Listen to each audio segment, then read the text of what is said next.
I want to thank the Brazier family for agreeing to participate in the presentation today. You know, when the Walnut Foundation started out first, a big part of the impetus for that was to reduce the cycle of silence around this disease of prostate cancer in our community. And so it's certainly a welcome to have the Brazier family agree to participate in this discussion today. Want to thank everyone, but in particular Nicole for agreeing to participate from all the way in Singapore. Welcome. Thanks, Anthony. So my first question is for Eugene. Was it a surprise? And please describe the impact and how you felt when you were first diagnosed. Thanks, Anthony. I was surprised, really surprised. Like in December of 2006, I went to see my doctor to have my annual checkup. During the examination of my prostate, the doctor felt something out of the ordinary. For years, I've always had my PSA, the prostate-specific antigen test, and the doctor always said the results were good or okay. This time, after he did the digital rectal test, he told me that he is going to make arrangements for me to see a urologist. The finger test of the prostate reveals something abnormal. So I went to see the urologist in January of 2007. At that time, he had got the result of the PSA test that I did in December. He did a manual test of the prostate and was not able to determine what was going on. So he sent me for another PSA test. I went back to see the urologist in March, and he told me this PSA had spiked from a level of 3.5 in December to 5.4. I mean, that's a major increase. And with that spike, he will have to do a biopsy of the prostate. He explained exactly what was going to go on, and I got really scared. However, I said, okay, I'll go ahead with it. So, so to some extent, it was a trial and a test and retest, and so that seems like it's a part of the process. It was a part of the process in your case. That's right.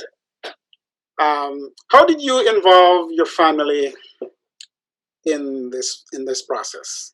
And this question is for you, Eugene, and for Cecilia and Nicole, if they want to add something to that as well.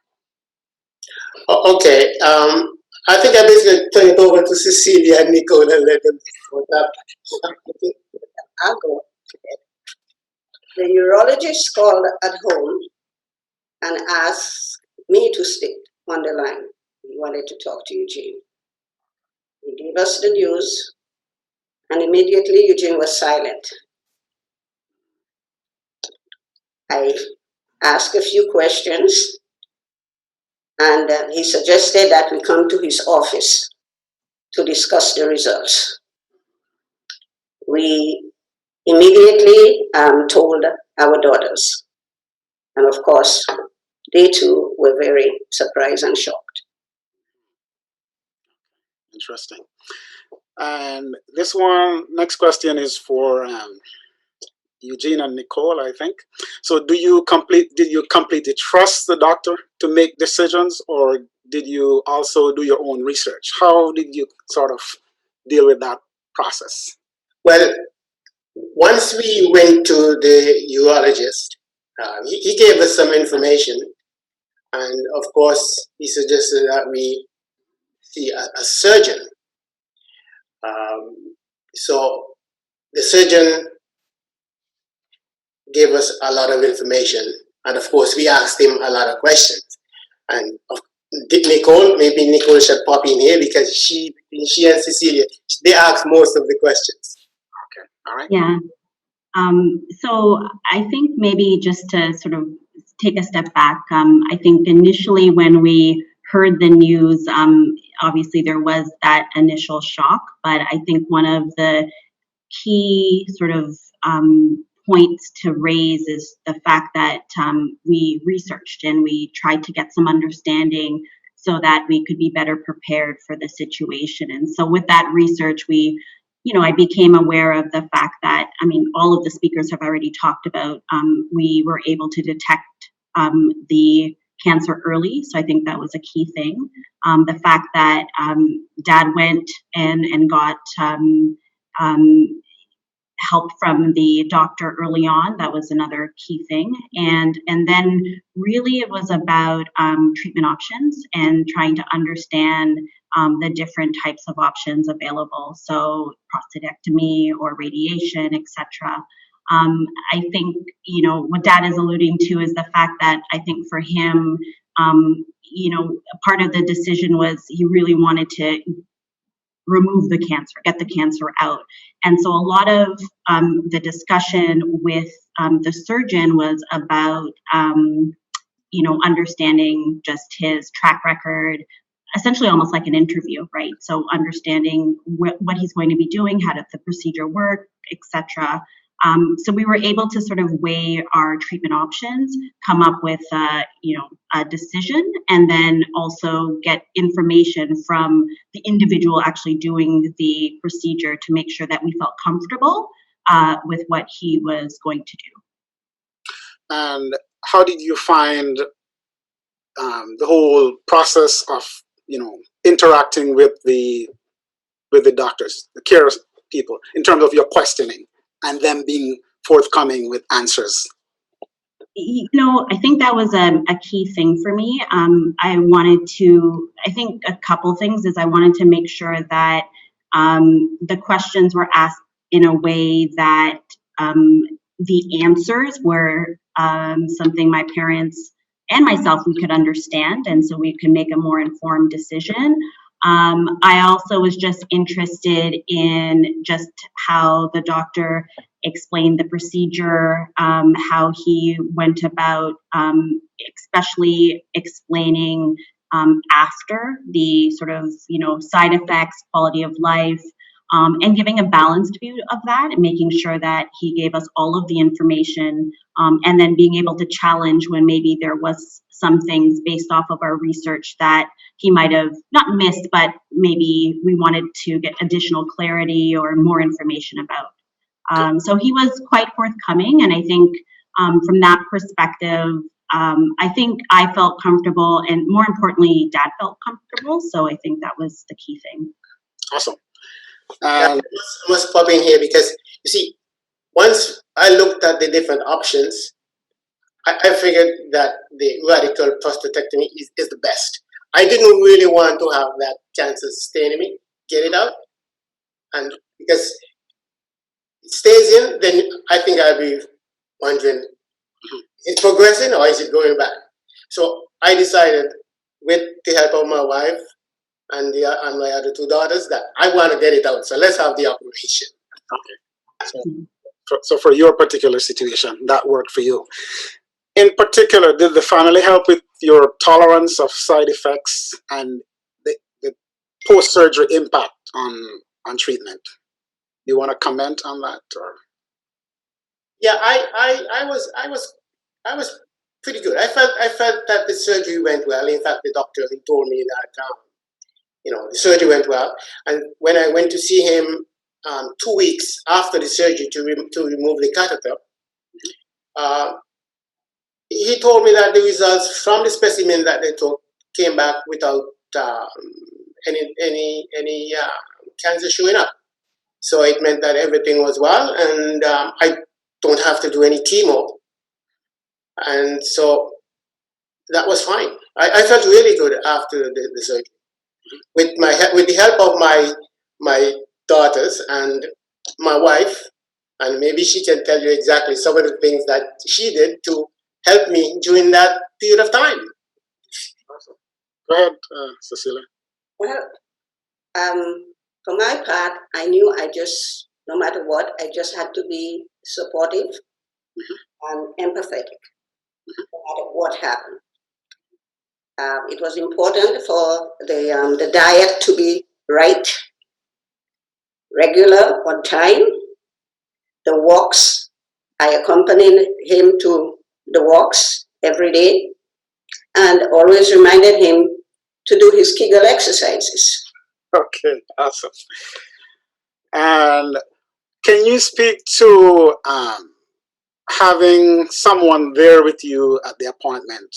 Because, like, were you absorbing everything that you heard while you were sitting there in the doctor's office? Well, Anthony, you know what? I'm going to let Cecilia answer that question because she was with me most of the time, and so Awesome. Yeah. He was completely zoned out at the doctor's office, at the surgeon's office in particular. He did not utter a word.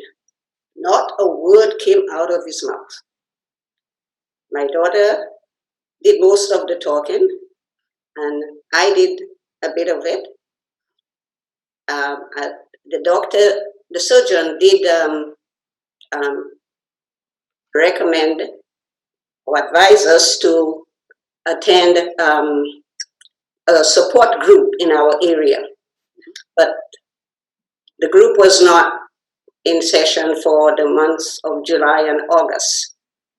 So we went home, and I asked him to call the president of the group. He didn't want any part of that. He's not going to do it. So I did it and got some very useful information from him. I found out that he had the same procedure done the year before by the same surgeon. So that was very, very helpful. Awesome. Maybe one thing I'll say too. I think I don't think I attended as many of the meetings that Mom did, but I think having two people there was actually sometimes very helpful as well, because Mom and I could tag team. And then the other side of it as well is, even though Allison was away out of the country, I could sort of follow up with her as well. And through our various channels, we were able to, through different research modalities, different ways to obtain information, we were able to bring that back to some of the additional interviews that took place with the, or consultations that took place with the surgeon. So that was, I think, also quite helpful. It is very important for someone, at least two people to be there. I accompanied him to every visit for 3 years after the surgery. Okay, awesome. It's good to know. So this was a real all-in family. Yeah. As Nico said, even though my other daughter wasn't here, she contacted us by phone all the time. So she knew what was going on, put in a little sixpence now and then, but she was also involved. On a more serious note now, I have one for you, Eugene, and potentially if Cecilia want to add to that as well. How did you get past the attack on your manhood, and how did Cecilia handle that? Okay, the surgeon did mention that it's possible that certain things may go wrong, and then I may develop some shortcomings, especially erectile dysfunction. Now, like most men, whether black or white, they wouldn't really want to get anything wrong with having erectile dysfunction. Mm-hmm. However, once the surgeon told me that everything was fine, I felt good. and I didn't develop any of the stuff that he said may happen, which was really, really good. Lucky for you. Okay.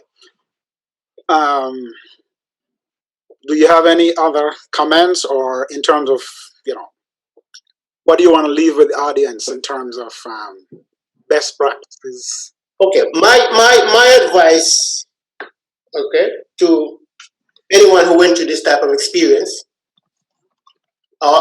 based on my experience, get checked. Black men seem to be prone to this disease. Doctors and scientists are working around the clock to see what is going on. Why black men, and especially Caribbean men, because that's where I'm from, get this disease. So men, if you're 40 years old and you have not been checked, do so to establish a base. Any rise in the PSA will be looked at. Partners and spouses, ensure that your men get checked. Parents, encourage your boys to be checked. I know most people feel violated. One of the presenters talk about men being violated, but it's not a violation. You have to get your prostate checked. A major spike in the reading from year to year says something is happening. There are a few signs that something may be wrong. For instance, you may have difficulty peeing or pain in your lower back. Those are two common symptoms. But make sure you get checked. Yes, and don't forget, at your visits, one or preferably two people should accompany you. Early detection is key. The fact that he was going to the doctor for his physical every year helped. And I have a message here to the Walnut Foundation. I applaud you for what you do. I always say I wish we were fortunate to have the foundation around during our ordeal. Eugene never misses the opportunity to encourage men to get their prostate checked. To all of you who attend the monthly meeting, the men who attend the monthly meeting and take charge of the health, bravo. And finally, thanks to the late Dr. Winston Isaac and co-founder Simon Samuel for starting this great organization. Awesome, thank you. So to reiterate, it seems like we're seeing a consistent theme throughout. One is, of course, the early diagnosis is key. PSA screening from an early age, very important. In your case, certainly that made a difference because you had a history with your medical caregiver, and so when the time came, you were there and ready for him to recommend that you move on to the next stage of biopsy, etc. That's important. The family, getting family involved, participating, another important part of it, and that seems to have helped in your case because, as I mentioned, you were zoned out, and so certainly it was good to have the support, not only have it but accept the support. So that's good. Of course, you were diagnosed back in 2006.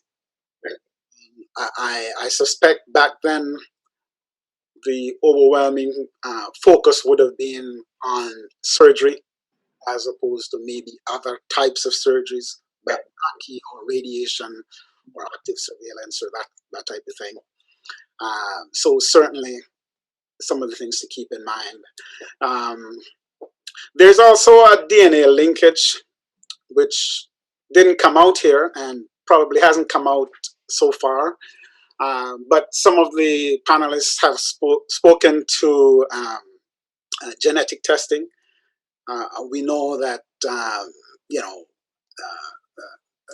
if you have prostate cancer in your family, you're more predisposed to having prostate cancer yourself. And Eugene, you rightly mentioned that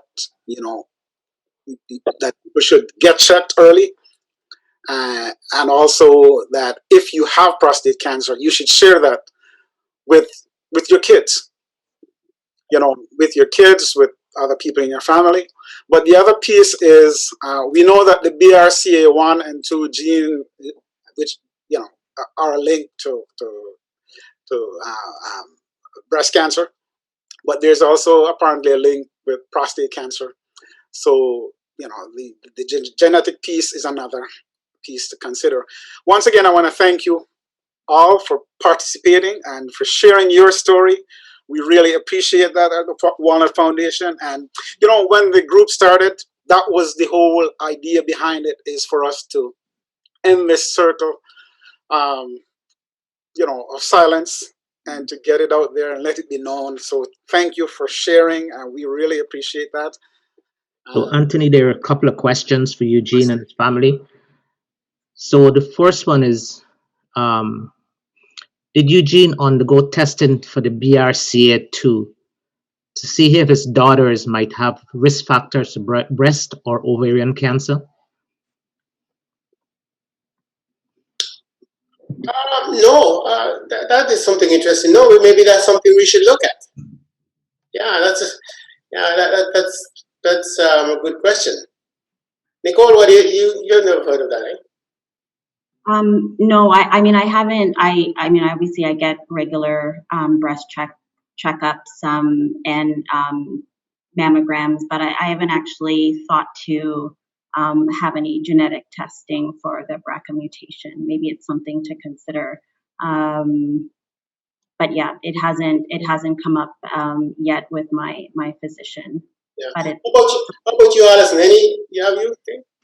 For me, my doctor did actually start mammograms earlier because of the cancer on the sides of the family, but I haven't done any other extensive testing. But I did start mammograms earlier than the said quote unquote normal age. The other one is, Eugene, what was your Gleason score when you were diagnosed? My Gleason score was 6, 3 + 3. Okay. And another one, how long ago were you diagnosed? I was diagnosed in 2006, but I had the operation, 2007, because I went to my doctor in December of 2006, and then they found the cancer after the biopsy the end of March, and then I had the operation in July the 18th of 2007. Okay. So there's a comment here to Eugene and his family. It says, Eugene is lucky to have strong women watching his back. Thank you, ladies. Thank you. I would support that. Oh my goodness, it's awesome. So we want to thank you, the Brazier family. This has been excellent, and really appreciate sharing with us. Hopefully it helps a lot of people. Okay, thanks. Thanks very much. Great. Thanks, you. guys. Thank you.